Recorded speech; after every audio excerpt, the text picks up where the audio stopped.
Hello नमस्कार आप सभी प्यारे भाई बहनों को मैं विवेक पांडे यूपी पीसीएस उत्कर्ष पर आप सभी का स्वागत अभिनंदन करता हूं।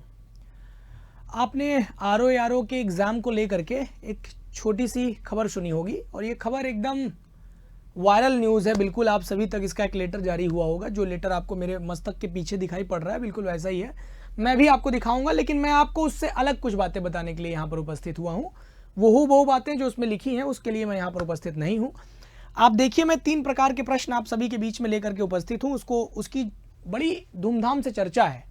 मैं चाहता हूँ कि ये तीनों प्रश्न चिन्ह हटा दिए जाएं और यहाँ पूर्ण विराम लग जाए। आइए देखते हैं कैसे हो पाएगा ये। आयोग ने जारी किया है नया नोटिस। क्या सच में ये नोटिस जारी की जा चुकी है क्या? तो हाँ भाई, नोटिस तो जारी किया ही गया है। फिर बदला पैटर्न, क्या बदला है पैटर्न में? ध्यान दीजिए, पैटर्न बदला है या पाठ्यक्रम बदला है? पैटर्न बदला है या पाठ्यक्रम बदला है? क्या पैटर्न में प्री और मेंस के पैटर्न में कुछ परिवर्तन हुआ है या केवल प्री में हुआ है, या प्री और मेंस यानी मुख्य परीक्षा और प्राथमिक परीक्षा दोनों में हुआ है क्या? इस पर हम लोग बात करेंगे। परीक्षा में क्या रणनीति अपनाई जाए, जो कि सबसे प्रमुख प्रश्न है आज के लिए, कि क्या रणनीति अपनाई जाए जिससे कि हमारी दुविधा का समाधान हो सके। सबसे बड़ा प्रश्न है रणनीति। इससे आपको लाभ होगा कि हानि होगी, इस पर तो आपको आदरणीय इमरान सर ने कल के एक वीडियो में मोटी मोटी चर्चा कर ही दिया है। मैं उस पर बात नहीं करने चाहता हूं। मेरा मुद्दा थोड़ा अलग है कि क्या रणनीति अपनाई जाए जिससे कि इस पर काम हो सके। क्यों? क्योंकि आप जानते हैं कि यहां पर सामान्य अध्ययन और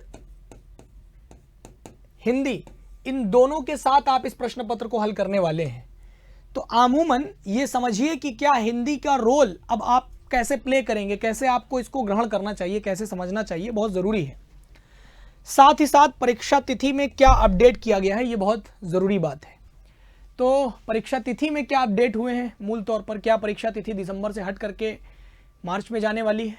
इस दुविधा से हम आपको दूर करेंगे, इस दुविधा से आगे लेके चलेंगे। तो सारे जवाब आपको एक ही वीडियो में मिल जाएंगे। बहुत सारी वीडियो देखने की जरूरत नहीं है। 8-10 मिनट आप मेरे साथ बने रहिए। मैं मोटी मोटी कुछ चर्चा करूंगा, आपको पूरी बात समझ में आ जाएगी। गौर फरमाइएगा, आपके सामने एक बिंदु है और इसमें शुद्ध पत्र के नाम से इसको कहा जा रहा है। 30 सितंबर को ये जारी हुआ है और ये है पत्रांक संख्या, जिसको मैं आपको मुख्य परीक्षा में पढ़ाता भी हूँ कि पत्र संख्या, इसके लिखने का एक तरीका होता है। देखिए आपके सामने आ भी गया है। ये 1910 ये मूल पत्र संख्या है, इसी को हम लोग मूल पत्र संख्या बोलते हैं। और यही आपका उप पत्र संख्या है, इसी को हम लोग उप पत्र संख्या बोलते हैं। और ये निर्गत वर्ष है। आप देखिए, आप कहेंगे कि सर निर्गत वर्ष तो 24-25 चल रहा है, लेकिन 22-23 का मामला है। समझिए बात को, ठीक है। अब उसके आगे लेके चलेंगे। उत्तर प्रदेश लोक सेवा आयोग समीक्षा अधिकारी और सहायक समीक्षा अधिकारी, परीक्षा 2023 की है। आपको पता होगा 2023 में ही फरवरी में इसका एग्जाम हुआ, पेपर कैंसिल हुआ क्योंकि पेपर लीक की घटना दिखाई पड़ी और उस पर भारत सरकार के, उत्तर प्रदेश सरकार के अंतर्गत इसको तुरंत ही कैंसिल कर दिया गया और तत्काल प्रभाव से इसको कैंसिल करते हुए इसकी एक अमुक परीक्षा तिथि घोषित कर दी गई, जो कि दिसंबर में बताई जा रही है। और उसके आधार पर इस परीक्षा को आगे कराया जा रहा है। उसको लेकर के एक टिप्पणी हुई और एक प्रारंभिक परीक्षा में ये परिवर्तन संशोधित किया जा रहा है। और इस संशोधन में ज़्यादा कुछ नहीं किया गया है, प्रश्न पत्र का नाम बदल दिया गया है। नाम बदलना उत्तर प्रदेश में बड़ी बात नहीं है। सामान्य अध्ययन और सामान्य हिंदी, पहले यह सामान्य अध्ययन और सामान्य हिंदी अलग अलग होते थे, लेकिन अब ये एक में हो रहे हैं। सामान्य शब्द ज्ञान एवं व्याकरण, यहाँ पर ध्यान दीजिएगा, जिसमें आपको 6 टॉपिक पूरे पढ़ने होते हैं। इन 6 टॉपिक को लेकर के चर्चा होगी अभी हमारी। ये MCQ type of question answer ही रहेंगे, इसमें भी कोई परिवर्तन नहीं है। प्रश्नों की संख्या भी उतनी ही रहेगी जितनी रहती थी, यानी सामान्य अध्ययन के 140 और हिंदी के 60। ये कुल मिला के आपके 200 प्रश्न, कितने नंबरों के लिए? 200 अंकों के लिए ये होंगे, इसमें कोई परिवर्तन नहीं है। प्रश्नों की संख्या 200 होगी, जिसमें सामान्य अध्ययन के 140 और हिंदी के 60 प्रश्न होंगे। प्रत्येक प्रश्न पर 1 अंक दिए जाएंगे और समय भी जो होगा इसके लिए वो 3 घंटा चुन लिया गया है। पहले क्या था कि अलग से आपको समय दिया जाता था, GS के लिए अलग, और बीच में 1 घंटे का आपको विराम मिलता था। उस विराम के बाद आप हिंदी करते थे। ज़्यादातर विद्यार्थियों के साथ ऐसा भी है कि वो इससे बहुत खुश हैं। क्यों खुश हैं? क्योंकि उनका ये कहना है कि सर सामान्य अध्ययन में हमको समय कम पड़ जाता था, जबकि हिंदी हम जल्दी करके बैठ जाते थे, तो अब हमारे लिए बहुत अच्छा होगा। और कुछ विद्यार्थी ये विलाप कर रहे हैं कि नहीं, ऐसा नहीं होना चाहिए क्योंकि हमको बीच में रिवीजन का टाइम मिल जाता था। आइए मैं इस पर बात करता हूँ, यही बहुत ज़रूरी है।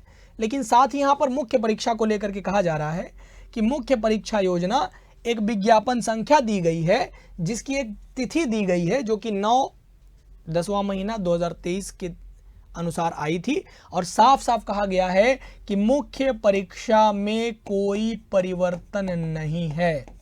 मुख्य परीक्षा में कोई परिवर्तन नहीं है प्यारे। क्या प्यारे? मुख्य परीक्षा में कोई परिवर्तन नहीं है, यथावत रहेगी। जैसे दिनांक के आधार पर इस विज्ञापन संख्या को निकाला गया था वैसे ही रहेगी।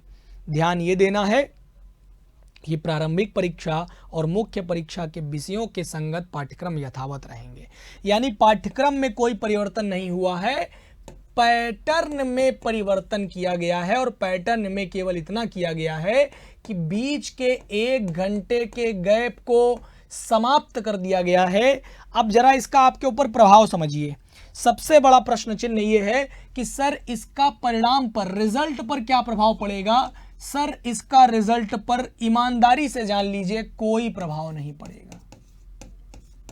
इसका रिजल्ट पर कोई प्रभाव नहीं पड़ेगा। सर क्यों नहीं पड़ेगा कोई प्रभाव?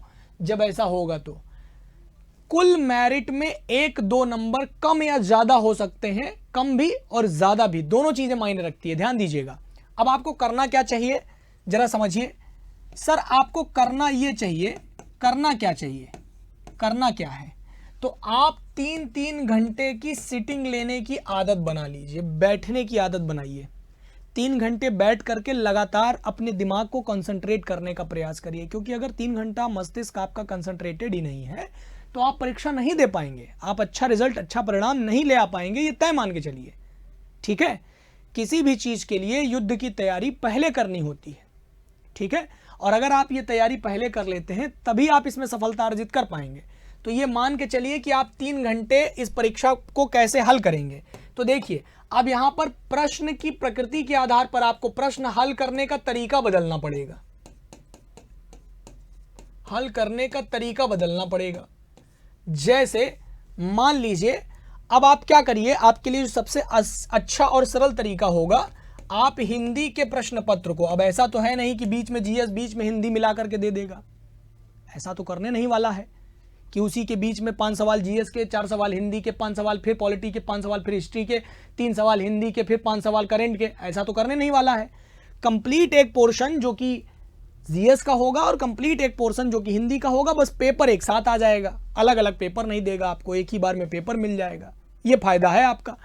अब जरा समझिए, इस फायदे को समझिए कि आप जब हिंदी के प्रश्न पत्र को अब आप अलग से करते थे तो केवल हिंदी करते थे, लेकिन अब यहां पर क्या करना है, अब यहां पर आपको ये समझना पड़ेगा कि आपको पेपर में सबसे पहले अपने आप को पॉजिटिव अप्रोच के साथ आगे बढ़ाइए। सबसे पहले आप प्रश्न पत्र में हिंदी के प्रश्न को हल कर लीजिए। अब इसमें 60 में कितना कर लें, तो देखिए अमूमन 55 के ऊपर जितना आप जाएंगे आपके लिए उतना अच्छा है, क्योंकि अमूमन चयनित विद्यार्थी 55 के इर्द गिर्द रहते हैं। कोई भी बच्चा 40, 42, 43 करके नहीं प्री क्वालिफाई कर लेता। कितना भी अच्छा जीएस में होगा, अगर क्वालिफाई भी किया है तो मेंस में आकर के वो बहुत कमजोर साबित होगा, अपने आप को बहुत अच्छा बना पाना कठिन काम है। तो यहाँ पे कुल जमा बात ये रही कि 55 के ऊपर आप जितना प्लस प्लस प्लस होते चले जाएंगे, ये आपकी मुख्य परीक्षा में आपकी प्रबल दावेदारी होगी और आपकी जीएस में हुई गलतियों को ढक लेगी। समझ पा रहे हैं? तो ये आपकी जीएस की गलतियों को ढकने में भी आपकी मदद कर देता है, इसलिए आपको इसमें आ जाना चाहिए और अपने आप को तैयार करना चाहिए। दूसरा, जीएस में आप सभी लोगों को अब पूरी तरह से current affair, history, polity, economics और ज्योग्राफी और एनवायरनमेंट, और ये सारी चीजों पर आप में से कम 4 चीजों पर आपकी पकड़ बहुत मजबूत होनी चाहिए। 3 से 4 चीजों पर आपकी पकड़ बहुत अच्छी होनी चाहिए। करंट अफेयर सबके लिए बहुत जरूरी है, इसलिए जरूरी है क्योंकि उसी को जोड़ करके सारे सवाल बन रहे हैं आज की डेट में। अब कुल मिला करके आपको अपने आप को आज ही से झोंकना पड़ेगा। तो क्या करिए, करना क्या चाहिए? तो सर अभी से आप अपने आप को प्रैक्टिस पर लगा दीजिए, प्रैक्टिस मोड ऑन कर लीजिए अपने साथ। ये हफ्ते में 1 वीक में कम से कम 3 टेस्ट जरूर दीजिए, अवश्य दीजिए। ऑल्टरनेट डेज पे रोज टेस्ट देना एक अच्छी आदत नहीं होती है। पहले दिन टेस्ट दिया, अपनी कमजोरियों को जांचा, दूसरे दिन उस पर काम किया, फिर तीसरे दिन उन कमजोरियों से आगे निकलने का प्रयास किया, चौथे दिन फिर जांचा, फिर ऐसे 5वें 6वें दिन करते चलेगा। आपके पास समय ज्यादा नहीं है। परीक्षा तिथि को लेकर के जो बच्चे परेशान हैं उनको बता दें कि अभी तक कोई ऑफिशियल न्यूज नहीं है और आने की उम्मीद भी कम ही है, ना के बराबर है। परीक्षा दिसंबर में ही होगी, इसकी अत्यंत प्रबल संभावना है। अभी तक इस पर कोई न्यूज नहीं है, तो ये न्यूज आप देखिए भी मत। इसलिए नहीं क्योंकि अगर मान लीजिए दिसंबर ना हो, जनवरी में हो, तो आपके लिए अच्छा है। आप प्रिपेयर्ड दिसंबर के लिए थे और आपको 15 दिन 20 दिन ज्यादा मिल गए। आप अपने आप को और मजा हुआ खिलाड़ी बना करके लड़िएगा और अच्छा योद्धा बना करके युद्ध करने के लिए उतरिएगा। इसमें क्या दिक्कत है? तो इसमें कोई आपत्ति नहीं है। अब रही बात, अपने आप को प्री और मेंस मिला करके पढ़ने की आदत बनाइए। बहुत सारे बच्चे यूपी पीसीएस और आरओ एआरओ को एक साथ देख रहे थे। थोड़ा सा मैं उनसे अनुरोध करूंगा कि अगर आप इसमें तय कर लें कि आपको दोनों में से किस परीक्षा में अपने आप को ज्यादा प्रबल तरीके से अपने आप को झोंकना है तो ज्यादा अच्छा होगा, क्योंकि दोनों चीजें एक साथ निकलना कठिन काम है। फिर भी आपका निकल जाए तो ईश्वर इच्छा और आपकी मेहनत। लेकिन मैं यही कहूंगा कि आप अपने आप को पहले आज के आज ये मान लीजिए कि बैठ करके अपने आप से एक युद्ध करिए, एक युद्ध स्वयं के विरुद्ध। बिल्कुल ऐसे ही कि आप एआरओ में जाना चाहते हैं, आरओ में जाना चाहते हैं, आप पीसीएस निकालना चाहते हैं। अगर आपके मुख्य परीक्षा के वो 5 विषय अच्छे से तैयार हैं, जिसका मुख्य परीक्षा तैयार है उसके पीछे पढ़िएगा। बस मैं आपको इतना मोटा मोटा अनुमान दे सकता हूं, ठीक है? बाकी आपकी स्वेच्छा है, आप दोनों में से किसी एक की तैयारी के लिए आगे बढ़िए। आज के लिए इतना ही। चलिए, तो उम्मीद करते हैं कि आपको ये मोटी बात पता चल गई होगी। इससे आपका कोई बहुत नुकसान नहीं होने वाला है। जो होना है, मतलब फायदा भी नहीं, नुकसान भी नहीं। कोई बहुत बड़ा डिसीजन नहीं है कि इतना बड़ा डिसीजन ले लिया, हमसे पूछा भी नहीं। बिल्कुल ऐसा नहीं है, सामान्य सी बात है। तो इसके लिए परेशान मत होइए। हाँ, ये जरूर कहूंगा कि आपके हिंदी की भूमिका बढ़ जाती है अगर आप आरओ के लिए स्पेशली आते हैं तो। क्यों? क्योंकि यहां पर आपका ये रैंक डिसाइड करेगा, ये डिसाइडिंग फैक्टर होता है हमेशा। जो भी आरओ की परीक्षा में अच्छे अंक ले आते हैं उनके लिए डिसाइडिंग फैक्टर होता है कि आप मुख्य परीक्षा में कितना अच्छा करने वाले हैं और ओवरऑल रैंक में कितना अच्छा करने वाले हैं। आपको पता है कि कुल मेरिट 130 के आसपास ही रहने वाली है, तो आपकी लड़ाई 200 की है भी नहीं। आपको पता है कि कहाँ कहाँ आपको क्या क्या छोड़ना है और क्या पकड़ना है। तो एक अभ्यासरत विद्यार्थी के तौर पर अगर आप इसको थोड़ा अच्छा करने का प्रयास करें तो मुझे लगता है कि बहुत अच्छा होगा। उम्मीद करते हैं कि ये छोटा सा इंटरेक्शन आपको समझ आया होगा और आप मेरी बात से मुखातिब होंगे। तो आज के लिए इतना ही। तब तक के लिए राम राम, दुआ सलाम, खुश रहिए, मस्त रहिए। जय हिंद, जय हिंदी, नमस्कार।